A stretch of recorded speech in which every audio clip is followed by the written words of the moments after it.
प्यारे बच्चों, शिक्षक साथियों एवं समस्त भारतवासियों, आप सभी को लौह पुरुष सरदार वल्लभ भाई पटेल की जयंती की हार्दिक शुभकामनाएं। लौह पुरुष सरदार वल्लभ भाई पटेल की स्मृति में सन 2014 से उनके जन्मदिन को राष्ट्रीय एकता दिवस के रूप में मनाते हैं। सरदार पटेल द्वारा देश की आज़ादी के बाद बहुत सारी रियासतों को भारत में एकीकरण करना विश्व इतिहास का एक आश्चर्य है, जिसे उन्होंने बिना रक्त की एक बूंद बहाए पूरा कर दिखाया। इसलिए उन्हें लौह पुरुष की उपाधि भी मिली और उनका जन्मदिन तब से राष्ट्रीय एकता दिवस के रूप में मनाया जाने लगा। इस वर्ष कोविड-19 प्रोटोकॉल के दृष्टिगत शिक्षा मंत्रालय, स्कूल शिक्षा और साक्षरता विभाग भारत सरकार द्वारा युवाओं और बच्चों के लिए MyGov.in मंच पर ऑनलाइन क्विज प्रतियोगिता का आयोजन किया गया है, जिसकी थीम है ज्ञान, परंपराएं, व्यवहार और भारत की विरासत। और ये प्रतियोगिता 26 अक्टूबर से 10 नवंबर 2020 तक चलेगी। इस प्रतियोगिता का उद्देश्य युवाओं और आप सब बच्चों को राष्ट्रीय एकता को बढ़ावा देना है और साथ ही देश की एकता और अखंडता को बनाए रखना। तो आप सब दिए गए लिंक पर क्लिक करके एक्सेस कर सकते हैं और सभी प्रश्नों के सही उत्तर देने वाले प्रतिभागियों को निदेशक NCERT नई दिल्ली द्वारा ऑनलाइन प्रमाण पत्र भी प्राप्त होगा। तो आप सब पूरी लगन, उमंग और तैयारी से इस प्रतियोगिता में जरूर प्रतिभाग कीजिए, क्योंकि मंजिलें उन्हीं को मिलती हैं जिनके सपनों में जान होती है।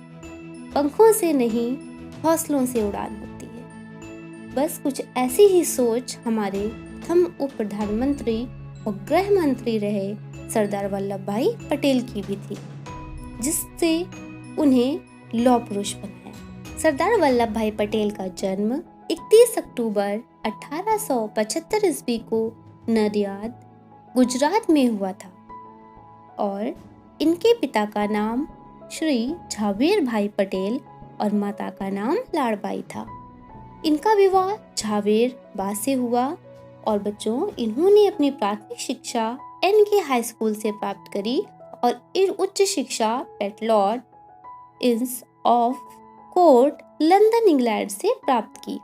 उसके बाद ये भारत वापस आ गए और भारत आने पर भारत के महात्मा गांधी के विचारों से बहुत प्रभावित हुए और फिर इन्होंने छुआछूत, जाति पात, महिलाओं पर होने वाले अत्याचारों के खिलाफ आवाज उठाई और गांधीवादी विचारधारा से प्रेरित होकर उन्होंने भारत के स्वतंत्रता आंदोलन में भी हिस्सा लिया।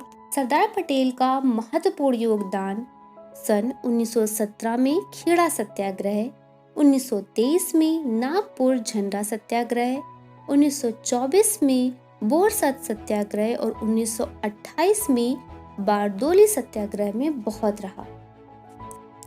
और बारदोली के सत्याग्रह के सफल नेतृत्व से प्रभावित होकर वहां के लोगों ने उन्हें सरदार की उपाधि दी।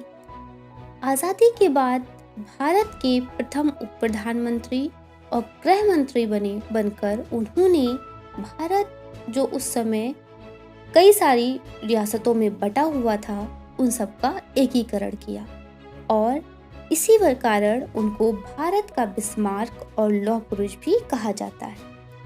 बच्चों, 15 दिसंबर 1950 में मुंबई में सरदार पटेल का निधन हुआ और सरदार वल्लभ भाई पटेल को 1991 में उन्हें भारत के सर्वोच्च सम्मान भारत रत्न से भी सम्मानित किया गया।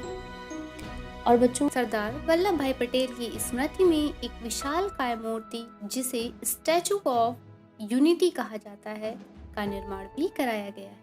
और ये स्मारक गुजरात में सरदार सरोवर बांध से 3 किलोमीटर 200 मीटर की दूरी पर साधु बेट नामक स्थान पर है, जो नर्मदा नदी पर स्थित एक टापू है।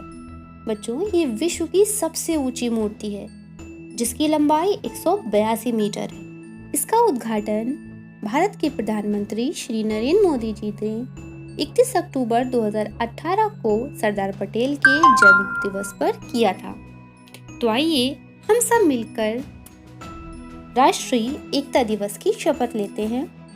मैं सत्यनिष्ठा से शपथ लेती हूँ कि मैं राष्ट्र की एकता, अखंडता और सुरक्षा को बनाए रखने के लिए स्वयं को समर्पित करूंगी और अपने देशवासियों के बीच ये संदेश फैलाने का भी भरसक प्रयत्न करूंगी। मैं यह शपथ अपने देश की एकता की भावना से ले रही हूँ, जिसे सरदार वल्लभ भाई पटेल की दूरदर्शिता एवं कार्यों द्वारा संभव बनाया जा सका। मैं अपने देश की आंतरिक सुरक्षा सुनिश्चित करने के लिए अपना योगदान करने का भी सत्यनिष्ठा से संकल्प करती हूँ। जय हिंद, जय भारत, धन्यवाद।